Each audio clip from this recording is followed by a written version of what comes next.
Hello welcome back. ഇന്ന് നമ്മൾ discuss ചെയ്യാൻ പോകുന്നത് അരിസ്റ്റോട്ടലിൻ്റെ പോയറ്റിക്സ് ആണ്. പ്രീവിയസ് ഇയർ ക്വസ്റ്റ്യൻ പേപ്പറുകളിൽ കണ്ടുവന്നിട്ടുള്ള ഇമ്പോർട്ടൻ്റ് ആയിട്ടുള്ള 4 ക്വസ്റ്റ്യൻസ് നിങ്ങൾക്ക് പറഞ്ഞു തരാം. How does Aristotle describe the nature and qualities of plot in drama? Second one, Aristotle's concept of catharsis. Third one, explain Aristotle's views on tragedy in the context of his poetics. And fourth one, explain Aristotle's concept of mimesis. ഈ ഒരു video discuss ചെയ്ത് കഴിയുന്നതോട് കൂടിയിട്ട് ഈ 4 ക്വസ്റ്റ്യൻ്റെ ആൻസറും നിങ്ങളിൽ എത്തിയിട്ടുണ്ടാകും. ഒരു ഇൻട്രൊഡക്ഷനായിട്ട് എനിക്ക് നിങ്ങൾക്ക് പറഞ്ഞു തരാനുള്ളത്, അരിസ്റ്റോട്ടിൽ എന്ന് പറയുന്നത് ഒരു ഗ്രീക്ക് ഫിലോസഫറാണ്. അദ്ദേഹം പ്ലാറ്റോൻ്റെ സ്റ്റുഡൻ്റ് ആയിരുന്നു. അതുപോലെ അലക്സാണ്ടർ ദ ഗ്രേറ്റിൻ്റെ ട്യൂട്ടർ ആയിരുന്നു അദ്ദേഹം. അദ്ദേഹത്തിൻ്റെ മേജർ വർക്ക്സ് ആയിട്ട് വരുന്നത് ഇന്ന് നമ്മൾ ഡിസ്കസ് ചെയ്യാൻ പോകുന്ന പോയറ്റിക്സ് ആണ്. ആൻഡ് സെക്കൻഡ് വൺ പൊളിറ്റിക്സ്, അതിൽ അദ്ദേഹം പറയുന്നത് a treatise on government. Then third one Nicomachean ethics ആണ്, NICOMACHEAN, നിക്കോമേക്കിയൻ എത്തിക്സ്. അപ്പോൾ ഇതാണ് അദ്ദേഹത്തിൻ്റെ മേജർ വർക്ക്സ് ആയിട്ട് അറിയപ്പെടുന്നത്. ദെൻ അരിസ്റ്റോട്ടിലിനെ വിളിക്കുന്നത് father of logic, father of biology, father of political science, zoology, natural law, scientific method, rhetoric, psychology, realism എന്നിങ്ങനെയൊക്കെ അദ്ദേഹം അറിയപ്പെടുന്നുണ്ട്. 335 BC-യിലാണ് പോയറ്റിക്സ് എഴുതുന്നത്. Poetics contain 26 small chapters and 6 parts. ഇതിൽ മെയിനായിട്ട് ഡിസ്കസ് ചെയ്യുന്നത് ഡ്രാമ, ട്രാജഡി എന്നിവയെ കുറിച്ചിട്ടാണ്. നമ്മൾ പറഞ്ഞു 26 സ്മോൾ ചാപ്റ്റേഴ്സും 6 പാർട്സുമാണ് ഇതിൽ അടങ്ങിയിട്ടുള്ളത്. അതിൽ ആദ്യത്തെ 1 മുതൽ 5 വരെയുള്ള ചാപ്റ്ററിൽ പറയുന്നത് introduction to poetry and its classification into various kinds, epic poetry, tragedy, comedy and music. And second part എന്ന് പറയുന്നത് ചാപ്റ്റേഴ്സ് 6 to 18 വരെയുള്ളവയാണ്. ഇതിൽ ഡിസ്കസ് ചെയ്യുന്നത് discussion on tragedy. And 19 to 22 വരെയുള്ള ചാപ്റ്ററുകളിൽ ഡിസ്കസ് ചെയ്യുന്നത് discussion on thought, poetic diction and style. Then 23-24 ചാപ്റ്ററുകളിൽ പറയുന്നത് discussion on epic poetry, comparison with tragedy. And 25ാമത്തെ ചാപ്റ്ററിൽ പറയുന്നത് criticism against poetry and Aristotle's answer. And finally last chapter ആയിട്ടുള്ള 26th ചാപ്റ്ററിൽ പറയുന്നത് addresses the question of which is the higher form, tragedy or epic poetry എന്നിവയാണ് ഈ ഒരു അരിസ്റ്റോട്ടിലിൻ്റെ പോയറ്റിക്സിൽ ഡിസ്കസ് ചെയ്യുന്നത്. അരിസ്റ്റോട്ടിൽസ് വ്യൂസ് ഓൺ ട്രാജഡി അല്ലെങ്കിൽ observations on tragedy. Tragedy is the genre of poetry that concerns serious action. Tragedy എന്ന് പറയുന്നത് പോയിട്രിയുടെ ഒരു ജോണറാണ്. സീരിയസ് ആയിട്ടുള്ള ആക്ഷൻ ആയിരിക്കും, ട്രാജിക് ഈവൻറ്റ്സ് ആണ്, ഒരു അൺഹാപ്പി ആയിട്ടുള്ള എൻഡിങ് ആണ്, അതുപോലെ പ്രോട്ടഗോണിസ്റ്റിൻ്റെ ഡൗൺഫോൾ ആണ്. ദെൻ ഇതിനൊരു 6 എലമെൻറ്റ്സ് ഉണ്ട്. This 6 elements make great tragedy. ഏതൊക്കെയാണ് അവ?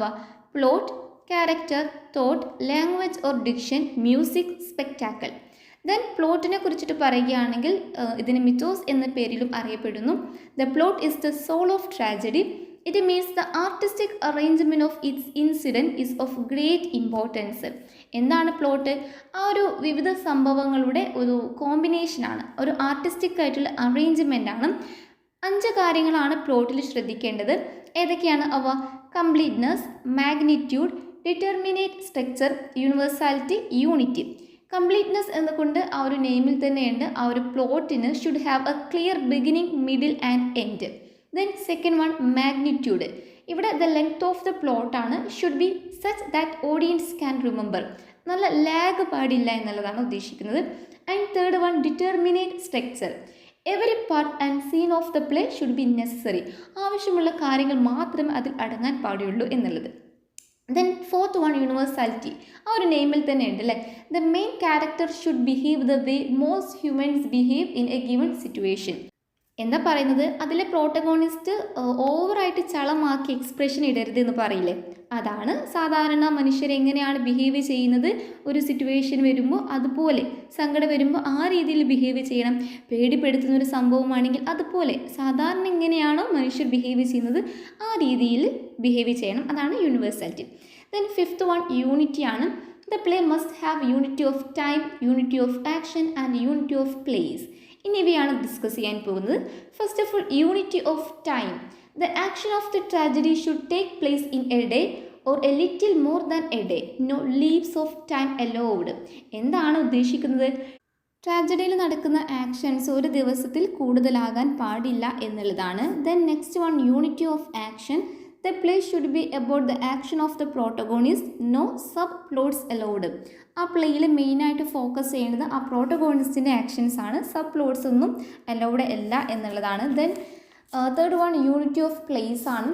The play should cover a single physical place.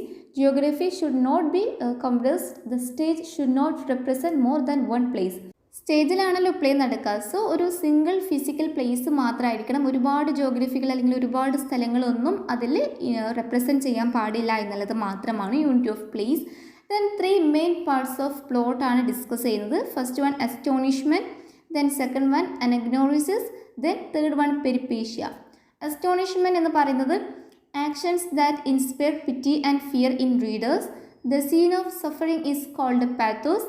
It is destructive and painful actions such as death, wounding, etc. എന്താണ് ഉദ്ദേശിക്കുന്നത്? പ്ലോട്ടിലെ ആക്ഷൻസ് ഒരേ സമയം ഓഡിയൻസിന് പിറ്റി ആൻഡ് ഫിയർ തോന്നിക്കണം. പിറ്റി എന്ന് പറയുമ്പോൾ സഹതാപവും അതുപോലെ ഭയവും തോന്നിക്കണം എന്നാണ്. ദ സീൻ ഓഫ് സഫറിങ്ങിനെ വിളിക്കുന്നത് പാത്തോസ് എന്നാണ്. പാത്തോസ് എന്ന് ഇവിടെ ഉദ്ദേശിക്കുന്നത് ഒരു ഡിസ്ട്രക്റ്റീവ് ആയിട്ടുള്ള പെയിൻഫുൾ ആക്ഷൻസ് ആണ്. ഡെത്ത് പറ്റുക, വോണ്ടിങ്. ഇതാണ് അസ്റ്റോണിഷ്മെൻറ്റ്. ആൻഡ് നെക്സ്റ്റ് പാർട്ട് എന്ന് പറയുന്നത് അനഗ്നോറിസിസ് ആണ്. Moment of discovery, recognition of A past act or identify of A person. ഇത് നമ്മളെന്തോ കാര്യം തിരിച്ചറിയുന്ന ഒരു മൊമെൻറ്റിനെയാണ് അനഗ്നോറിസിസ് എന്ന് പറയുക. ഒന്നുകിൽ ഒരു പാസ്റ്റ് നടന്ന ഒരു സംഭവത്തെ നമ്മൾ മനസ്സിലാക്കുക, അല്ലെങ്കിൽ നമുക്ക് ഒരു വ്യക്തിയെ നമ്മൾ ഐഡൻറ്റിഫൈ ചെയ്യുക എന്നുള്ളതിനെയാണ് അനഗ്നോറിസിസ് എന്ന് പറയുന്നത്. ആൻഡ് തേർഡ് വണ്ണാണ് ഇമ്പോർട്ടൻ്റ് ആയിട്ടുള്ള ഒന്നാണ് പെരിപ്പേഷ്യ എന്നുള്ളത്. Reversal of situation, opposite goal is achieved. ഒരു ഓപ്പോസിറ്റ് ആയിട്ടുള്ള ഗോൾ ഉണ്ടാകും, അത് അച്ചീവ് ചെയ്യുന്ന ഒരു നിമിഷമാണ് പെരിപ്പേഷ്യ. അസ്റ്റോണിഷ്മെൻറ്റ്, അനഗ്നോറിസിസ്, പെരിപ്പേഷ്യ എന്നിവയാണ് പ്ലോട്ടിലെ മെയിൻ പാർട്സ് എന്ന് പറയുന്നത്. ആൻഡ് പ്ലോട്ടിനെ സിമ്പിൾ പ്ലോട്ടായിട്ടും ആൻഡ് കോംപ്ലക്സ് പാർട്ടായിട്ടും ഡിവൈഡ് ചെയ്തിട്ടുണ്ട്. നമ്മളിപ്പോൾ ഡിസ്കസ് ചെയ്ത പെരിപ്പേഷ്യ അതുപോലെ അനഗ്നോറിസിസ് ഒക്കെ ആളുകളിൽ ഒരു സർപ്രൈസ് ഉണ്ടാക്കിയെടുക്കുന്നുണ്ട്. സോ ഇത് തന്നെയാണ് കോംപ്ലക്സ് പ്ലോട്ട് എന്ന് പറയുന്നത്. ദെൻ പെരിപ്പേഷ്യ അനഗ്നോറിസിസ് ഒന്നും ഇല്ലാത്ത ആളുകളിൽ ഓഡിയൻസിൽ ഒരു സർപ്രൈസിൻ്റെ എലമെൻ്റ് ഒന്നും ഉണ്ടാക്കാത്ത ഒരു പ്ലോട്ടാണെങ്കിൽ അതിനെന്ത് വിളിക്കും? സിമ്പിൾ പ്ലോട്ട് എന്ന് പറയും. Both peripeteia and anagnorisis plays because there is the element of surprise the audience. It is complex plot. Simple plot എന്ന് പറഞ്ഞാൽ an action which is one and continuous. The change of fortune takes place without reversal of situation and without recognition. അതായത് peripeteia അനഗ്നോറിസിസ് ഒന്നും ഇല്ലാത്ത ഒരു പ്ലോട്ടിനെയാണ് simple plot എന്ന് പറയുന്നത്. അപ്പോൾ ഇത്രയും കാര്യങ്ങളാണ് നമുക്ക് പ്ലോട്ടിനെ കുറിച്ചിട്ട് പറയാനുള്ളത്. ഇനി നെക്സ്റ്റ് വൺ ട്രാജഡിയുടെ രണ്ടാമത്തെ എലമെൻ്റ് ആയിട്ട് വരുന്നത് ക്യാരക്ടറാണ്. ഇതിനെ ഈത്തോസ് എന്നുള്ള രീതിയിൽ വിളിക്കുന്നുണ്ട്, ETHOS. ഇവിടെ നമുക്ക് ഡിസ്കസ് ചെയ്യാനുള്ളത് ട്രാജിക് ഹീറോയുടെ ക്യാരക്ടറിസ്റ്റിക്സ് ആണ്. First one must have high status in society. ഒരു ട്രാജിക് ഹീറോക്ക് അതിലൊരു ഹൈ സ്റ്റാറ്റസ് ആയിരിക്കണം ഉണ്ടായിരിക്കേണ്ടത്. According to Aristotle, tragedy came from the efforts of poets to present men as noble or better than they are in real life. ഇതാണ് ഫസ്റ്റത്തെ point ആയിട്ട് വരുന്നത്. And second point ആയിട്ട് വരുന്നത് must be good. His goodness should reflect in his speeches. നല്ലൊരു വ്യക്തിയായിരിക്കണം, അദ്ദേഹത്തിൻ്റെ സംസാരത്തിൽ അദ്ദേഹത്തിൻ്റെ ഒരു ഗുഡ്നെസ് കാണിക്കണം എന്നുള്ളതാണ്. And third one must be true to life. And fourth one his actions should be consistent. And fifth one hamartia. വളരെ important ആയിട്ടുള്ള ഒന്നാണ് ഹമേർഷ്യ എന്ന് പറയുന്നത്. എന്താണ് ഹമേർഷ്യ? അതൊരു ട്രാജിക് ഫ്ലോ ആണ്. ഈ ഒരു വേർഡ് ആദ്യമായിട്ട് യൂസ് ചെയ്തിട്ടുള്ളത് നമ്മുടെ അരിസ്റ്റോട്ടിൽ തന്നെയാണ്. അദ്ദേഹത്തിൻ്റെ പോയറ്റിക്സ് എന്ന വർക്കിലാണ് ഈ ഒരു വേർഡ് യൂസ് ചെയ്തിട്ടുള്ളത്. This word first used by Aristotle in his work poetics. Aristotle describe hamartia is an error of judgement or a mistake that was made by a character in a theoretical tragedy. ഒരു ട്രാജഡിയിൽ അതിൽ പ്രോട്ടഗോണിസ്റ്റിൻ്റെ ഭാഗത്തു നിന്നുണ്ടാകുന്ന ഒരു മിസ്റ്റേക്കാണ്. ആ mistake ആ ഒരു പ്രോട്ടഗോണിസ്റ്റിന് അദ്ദേഹത്തിൻ്റെ ഒരു ഡൗൺഫോളിലോട്ട് നയിക്കുന്നു. ഇതാണ് ഹമേർഷ്യ എന്ന് പറയുന്നത്. The hero must have one tragic flaw that will result in his downfall. Then third element ആയിട്ട് വരുന്നത് തോട്ടാണ്. The inner questioning that goes on in the mind of the character which makes him choose one way or another. Thought എന്ന് പറയുന്നത് ആ ഒരു പ്ലേയിൽ കാണിച്ചിട്ടുള്ള ക്യാരക്ടേഴ്സിൻ്റെ ഉള്ളിലൂടെ വരുന്ന ഒരു ക്വസ്റ്റ്യൻസ്, ചിന്തകളൊക്കെയാണ്. ആ ചിന്തകളെ ആയിരിക്കാം പിന്നീട് അദ്ദേഹം ഏത് വഴി താൻ ചൂസ് ചെയ്യണം എന്ന് തീരുമാനിക്കേണ്ടത്. ഇതാണ് തോട്ട്. ആൻഡ് ഫോർത്ത് വൺ എന്ന് പറയുന്നത് ലാംഗ്വേജ് ഓർ ഡിക്ഷൻ ആണ്. നമുക്ക് രണ്ട് രീതിയിൽ ഇതിനെ ഡിവൈഡ് ചെയ്യാം, spoken word and sung word. Spoken word എന്ന് പറയുമ്പോൾ ആ ഒരു നാച്ചുറൽ കോൺവെർസേഷൻ സ്പീച്ചാണ്, അതായത് അവിടെ കാണിച്ചിട്ടുള്ള ക്യാരക്ടേഴ്സ് പരസ്പരം സംസാരിക്കുന്നതാണ്. Then second one sung word, sung by chorus എന്നുള്ളതാണ്. ട്രാജഡിയിലെ ഡിക്ഷൻ അത് വളരെ ഇമ്പോർട്ടൻ്റ് ആയിട്ടുള്ള ഒരു എലിമെൻ്റ് ആണ്. കാരണം ഡിക്ഷനാണ് ഓഡിയൻസിന് ഹെൽപ്പ് ചെയ്യുന്നത്. ഏതാണ് കമാൻഡ്, ഏതാണ് സ്റ്റേറ്റ്മെൻറ്റ്, ഏതാണ് പ്രെയർ, ഏതാണ് ഒരു ത്രെറ്റനിങ്, ക്വസ്റ്റ്യൻ ഏതാ, ആൻസർ ഏതാ എന്നുള്ളത് ഓഡിയൻസിന് മനസ്സിലാക്കാൻ സാധിക്കുന്നത് ഈ ഒരു ഡിക്ഷനിലൂടെയാണ്. Diction helps the audience understand what is a command, a statement, a prayer, a threat, a question and an answer. And fifth element ആയിട്ട് വരുന്നത് മ്യൂസിക് ആണ്. The Greek chorus used a wide variety of tunes and melodies to evoke powerful emotions. Music beautified and intensified tragedy. ഒരു tragedy കൂടുതൽ ഭംഗിയാക്കുന്നത് അതിൽ use ചെയ്തിട്ടുള്ള music, tones, melodies എന്നിവയാണ്. കാരണം ഇതിലൂടെ നമ്മുടെ ഓഡിയൻസിന് ഒരു ഇമോഷൻസിനെ നമുക്ക് ഇവോക്ക് ചെയ്യാൻ സാധിക്കുന്നു എന്നുള്ളതാണ്. ആൻഡ് സിക്സ്ത് ആൻഡ് ഫൈനൽ ആയിട്ടുള്ള എലമെൻറ്റ് ഇത് വരുന്നത് സ്പെക്ടാക്കിളാണ്. Everything visual in theatre such as formation of dancers in the chorus, the costumes, movements, gesture and hand sign of actions, it is stage scenery. Spectacle എന്നുള്ളത് നമ്മൾ ആ ഒരു ഡ്രാമയിൽ നമ്മൾ audience കാണുന്നത് മുഴുവനും അതെന്താണ്, സ്പെക്ടാക്കിളാണ്. അതിലെ ക്യാരക്ടേഴ്സിൻ്റെ മൂവ്മെൻറ്റ്സ്, അവരുടെ ജസ്റ്റർ, അവരുടെ ഹാൻഡ് സൈൻ ഓഫ് ആക്ഷൻസ് എന്നിവയൊക്കെയാണ് സ്പെക്ടാക്കിൾ എന്നതുകൊണ്ട് ഉദ്ദേശിക്കുന്നത്. അപ്പോൾ ഇത്രയും കാര്യങ്ങളാണ് നമുക്ക് ട്രാജഡിയുടെ എലമെൻറ്റ്സ് ആയിട്ട് പറയാനുള്ളത്. നെക്സ്റ്റ് ഡിസ്കസ് ചെയ്യാൻ പോകുന്നത് കഥാർസിസ് ആണ്. The process of expressing strong feeling through place or other artistic activities. നമ്മളൊരു പ്ലേ കാണുകയാണ്, അത് കാണുന്ന സമയത്ത് നമ്മുടെ മൈൻഡിൽ ഉണ്ടാകുന്ന ഒരു സ്ട്രോങ് ഫീലിംഗ്, അതിനെ എക്സ്പ്രസ് ചെയ്യുന്ന ഒരു പ്രോസസ്സിനെയാണ് കഥാർസിസ് എന്നതുകൊണ്ട് ഉദ്ദേശിക്കുന്നത്. ഈ ഒരു ടേം കോയിൻ ചെയ്യുന്നത് അരിസ്റ്റോട്ടിലാണ്. അതൊരു ഗ്രീക്ക് വേർഡായിട്ടുള്ള കെതേറിയൻ എന്ന വേർഡിൽ നിന്നാണ്. അതായത് KATHAIREIN. ഇതിൻ്റെ മീനിങ് വരുന്നത് ടു ക്ലീൻസ് ഓർ പൾക്ക് എന്നാണ്. അതായത് ഒരു പ്യൂരിഫിക്കേഷൻ, ഒരു ശുദ്ധീകരണം എന്നുള്ളതാണ് കേട്ടോ. ഇത് ഡിസ്ക്രൈബ് ചെയ്യുന്നത് the release of emotional tension that he believed spectator experiencing while watching dramatic tragedy. ഒരു ഡ്രമാറ്റിക് ട്രാജഡി വാച്ച് ചെയ്യുന്ന സമയത്ത് ആ ഒരു ഓഡിയൻസിനുണ്ടാകുന്ന ഒരു റിലീസ് ഓഫ് ഇമോഷണൽ ടെൻഷനെയാണ് ഒരു കഥേറിയൻ അല്ലെങ്കിൽ കഥാർസിസ് എന്നത് വേർഡ് കൊണ്ട് ഇവിടെ അദ്ദേഹം ഡിസ്ക്രൈബ് ചെയ്യാൻ ഉദ്ദേശിക്കുന്നത്. കഥാർസിസിൻ്റെ ഒരു ഡെഫിനേഷൻ ആയിട്ട് പറയുകയാണെങ്കിൽ, catharsis means the purification or purgation of the emotions, especially pity and fear, primarily through art. Purgation and purification of ഇമോഷൻസിനെയാണ് കഥാർസിസ് എന്നതുകൊണ്ട് ഉദ്ദേശിക്കുന്നത്. Especially pity and fear, primarily through art. നമ്മൾ മേലെ പറഞ്ഞ സെയിം കാര്യം. നമ്മളൊരു ട്രാജഡി കാണുന്ന സമയത്ത് നമ്മുടെ മൈൻഡിലുണ്ടാകുന്ന ഒരു പിറ്റി ആൻഡ് ഫിയർ, അതായത് ഒരു സഹതാപം, അതേപോലെ ഒരു ഭയം എന്നിവ ഉണ്ടാകുന്ന ഒരു ഇമോഷൻസിൻ്റെ ഒരു പർഗേഷൻ, ഒരു പ്യൂരിഫിക്കേഷൻ, ശുദ്ധീകരണമാണ് കഥാർസിസ് എന്നതുകൊണ്ട് ഉദ്ദേശിക്കുന്നത്. In criticism, catharsis is a metaphor used by Aristotle in the Poetics. എന്ത് ഡിസ്ക്രൈബ് ചെയ്യുന്ന വേണ്ടിയിട്ട്? The effect of true tragedy on the spectator. നമുക്ക് ഇതൊരു അടിപൊളി ട്രാജഡി ആണ് എന്ന് പറയണം എന്നുണ്ടെങ്കിൽ ആ ഒരു വാച്ച് ചെയ്യുന്ന സമയത്ത് ആ ഒരു സ്പെക്ടാറ്ററിന് ഉണ്ടായിരിക്കേണ്ട ഒരു പിറ്റി ആൻഡ് ഫിയറിൻ്റെ ഒരു എഫക്റ്റ് അതിലുണ്ടെങ്കിൽ മാത്രമേ നമുക്കതിനെ ഒരു ട്രൂ ട്രാജഡി ആയിട്ട് പറയാൻ പറ്റുള്ളൂ എന്നുള്ളതാണ്. He states that the purpose of tragedy is to arouse terror and pity and thereby affect the catharsis of this emotion. ട്രാജഡിയുടെ പർപ്പസ് എന്താണെന്ന് അരിസ്റ്റോട്ടലിനെ ചോദിച്ചാൽ അദ്ദേഹം എന്ത് പറയും? To arouse terror and pity. Okay, and it is usage in Aristotle's Poetics and his other works. അദ്ദേഹം പോയറ്റിക്സിൽ മാത്രമല്ല കഥാർസിസ് എന്നുള്ള ടേം യൂസ് ചെയ്തിട്ടുള്ളത്, അദ്ദേഹത്തിൻ്റെ മറ്റു വർക്കായിട്ടുള്ള പൊളിറ്റിക്സിലും എത്തിക്സിലും എല്ലാം അദ്ദേഹം യൂസ് ചെയ്തിട്ടുണ്ട്. Critics have advanced 3 different meaning to the term catharsis. ക്രിട്ടിക്സിന് ഒരു 3 ഡിഫറെൻ്റ് ആയിട്ടുള്ള മീനിങ് ഈ ഒരു ടേമിന് കൊടുത്തിട്ടുണ്ട്. ഏതൊക്കെയാണ് അവ? Purgation, purification and clarification. So critics have different in their interpretation of this term. ഒരുപാട് ക്രിട്ടിക്സിന് വ്യത്യസ്ത രീതിയിലുള്ളൊരു ഇൻ്റർപ്രിട്ടേഷൻ അവർ കൊടുക്കുന്നുണ്ട്. പക്ഷെ അങ്ങനെയൊക്കെ ആണെങ്കിലും they have agreed upon the fact that tragedy arouse pity and fear which lead to tragic pleasure എന്നുള്ളതാണ്. Next നോക്കുന്നത് theory of മിമെസിസ് ആണ്. അരിസ്റ്റോട്ടിൽ ഇത് എഴുതാൻ കാരണം പ്ലാറ്റോൻ്റെ തിയറിയോടെ ഒരു കറക്ഷൻ അല്ലെങ്കിൽ ഇംപ്രൂവ്മെൻ്റ് ആണ്.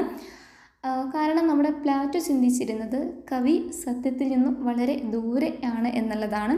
So and Aristotle calls also a poet and imitator എന്നുള്ള രീതിയിൽ തന്നെയാണ് അരിസ്റ്റോട്ടിലും പോയറ്റിനെ വിളിക്കുന്നത്.